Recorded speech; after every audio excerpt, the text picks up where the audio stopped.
নাম নাই, কোনো ভেলু নাই, এক্সপায়াৰি ডেট নাই, ব্ৰেণ্ডৰ নাম নাই, কেমিকেল কি কম্পজিশ্যন একো নাই। এইবোৰ বিষ খুৱাই আছে এটা। All R poison. All R poison. এইবিলাক কি হয়? এইবিলাক কি এনেকুৱা কালাৰ কিয়? হা চাওঁ এইটো কি নাম? এইটো খোল খাই যায় দেখোন।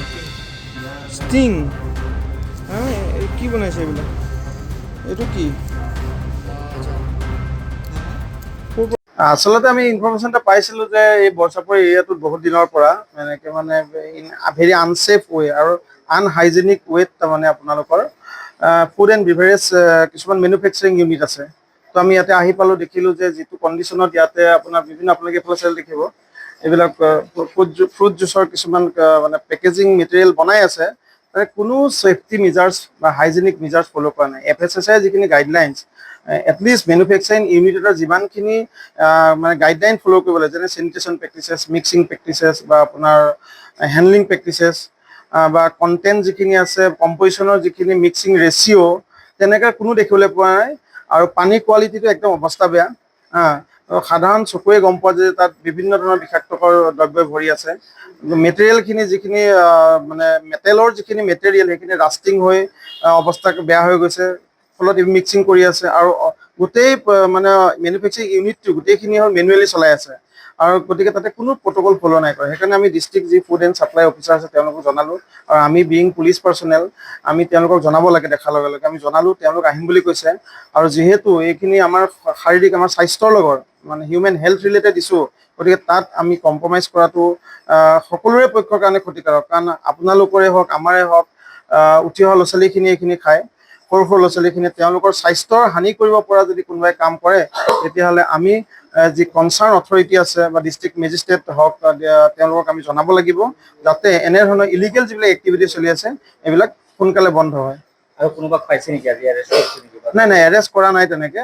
আমি কনচাৰ্ণ অথৰিটিক জনাইছোঁ, আৰু ইয়াৰে মালিক আছে, যোন অনাৰ আছে, তেখেত আছে, তেওঁলোকেও নিজে স্বীকাৰ কৰিছে। আপোনালোকে তেখেতৰ একচুৱেলি মিছেছৰ নামত আছে ফাৰ্নাছ নাৰ্গিছ বুলি, কিন্তু কাম হয়তো তেখেতে চায়, তেওঁৰ হাজবেণ্ডে চায়।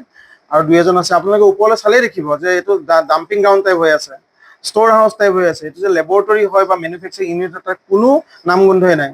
গতিকে এনেধৰণৰ অস্বাস্থ্যকৰ পৰিৱেশত আমাৰ শাৰীৰিক স্বাস্থ্য মানে ক্ষতি কৰিব পৰা যিখিনি বিষয় আছে তাত আমি তীক্ষ্ণ নজৰ ৰাখিছোঁ। আৰু আমাৰ ভেলগুৰি থানাৰ OC আছে, তেওঁ জুৰিছডিকশ্যনত পৰে, গতিকে তেওঁ সেইখিনি সম্পূৰ্ণ দায়িত্ব লৈছে যে এইখিনি তেওঁ ভেৰিফাই কৰিব, আৰু কনচাৰ্ণ অথৰিটিৰ লগত কথা পাতিছে যে এনেধৰণৰ ইণ্ডাষ্ট্ৰীবিলাক য'ত মানে আছে, আমাৰ বিশেষকৈ মৰিগাঁও জিলাৰ বা লাহৰিঘাট কো ডিষ্ট্ৰিক্ট এৰিয়াত আমি বিহিত ব্যৱস্থা ল'বলৈ কনচাৰ্ণ অথৰিটিক আমি অনুৰোধ জনাম। ঘৰৰ ভিতৰতে চলাই আছে? ঘৰৰ ভিতৰতে সম্পূৰ্ণ। ইয়াতে কোনো, মই ক'লোৱেই ইতিমধ্যে, কোনো হাইজেনিক পৰিৱেশেই নাই। মানুহ জোতা চেণ্ডেল পিন্ধি সোমাইছে, লেতেৰা পেতেৰা কাপোৰ পিন্ধি সোমাইছে, পানীৰ অৱস্থা নাই। ইয়াতে চব ডাম্পিং গ্ৰাউণ্ড টাইপ, যে লেতেৰা বস্তু ইয়াতে ৰাখিছে। ওপৰত চাওক আপুনি এলান্ধু ভৰি আছে। বাকী আপোনালোকে বাহিৰত আৰু দেখিবলৈ পাব, যিটো মানে আইচক্ৰীম বনোৱা ব্যৱস্থা আছে, সেইটো দেখিলে আপোনালোকে আৰু আচৰিত মানিব। মানে কেনেকৈ একচুৱেলি এই গোটেইখিনি বস্তু যে FSSAই যিখিনি লাইচেঞ্চ দিয়ে বা আমাৰ ডিষ্ট্ৰিক্ট যি ফুড এণ্ড ছেফটি অফিচাৰ্ছ আছে তেওঁলোকৰ দায়িত্ব এইখিনি ভেৰিফাই কৰাটো। কাৰণ লাইচেঞ্চ তেনেকৈ দিয়ে, পৰীক্ষা নিৰীক্ষা তেওঁলোকে কৰে। কাৰণ পৰীক্ষা নিৰীক্ষাত গোটেইখিনি ৰিপৰ্ট অ'কে হোৱাৰ পিছতে এটা ৰিপৰ্ট দিয়ে, আৰু ৰিপৰ্ট দিয়াতে শেষ হ'ব নালাগে আচলতে। তাৰ পৰৱৰ্তী সময়ত যিখিনি ছাডেনলি ভিজিট দিব লাগে, ইয়াতে কি চলি আছে, একচুৱেলি আমি পয়জন খুৱাই আছোঁ নে সঁচাকৈ আমাৰ স্বাস্থ্যৰ কাৰণে লাভজনক কিছুমান আমি ফ্ৰুট জুচ খুৱাই আছোঁ। ইয়াতে আপুনি চাব গোটেইখিনি কালাৰিং এজেণ্ট, অল কালাৰিং যিখিনি এজেণ্টছ আছে সেইখিনি আমাৰ হেল্থৰ কাৰণে সম্পূৰ্ণভাৱে বিষাক্তকৰ।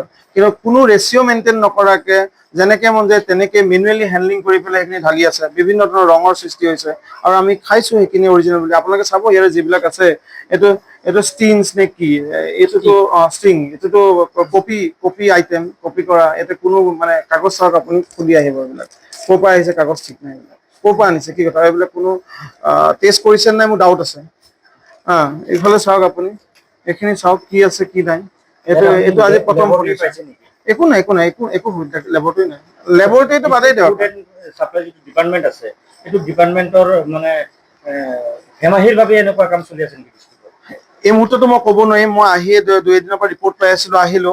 তেওঁলোকে জানে কি নাজানে বা তেওঁলোকৰ জ্ঞাত কি অজ্ঞাত তেওঁলোকে গম পাব, সঠিক উত্তৰ দিব পাৰিব। কিন্তু যোনেই নকৰক কিয়, যি কাৰণে নহওক কিয়, এনেধৰণৰ যিবিলাক অবৈধভাৱে কাৰ্যকলাপ চলি আছে, আমাৰ মানে হিউমেন হেল্থৰ লগত জড়িত যিবিলাক বিষয় আছে, এতিয়া অতি চেঞ্চিটিভ। আৰু দেখিছে যোৱাবাৰ আগতে এতিয়া ক'ভিডৰ সময়ত কেনেকুৱা এটা মানে গোটেই পৃথিৱীখনতে এনেকুৱা এটা সমস্যাৰ এটা সৃষ্টি হৈছিলে। ফলত এই ধৰণৰ মানে অস্বাস্থ্যকৰ পৰিৱেশত তৈয়াৰ কৰা দ্ৰব্যখিনি খাই যদি আকৌ আমাৰ তেনেকে এটা পৰিৱেশ সৃষ্টি হ'বলৈ যায়, তেতিয়াহ'লে আমি নিজৰ ওপৰতে লজ্জিত হ'ম। গতিকে মই আশা কৰিম সকলো কৰ্তৃপক্ষই তেওঁলোকৰ যথোচিতভাৱে যি কৰিবলগীয়া আছে কৰিব। ধন্যবাদ।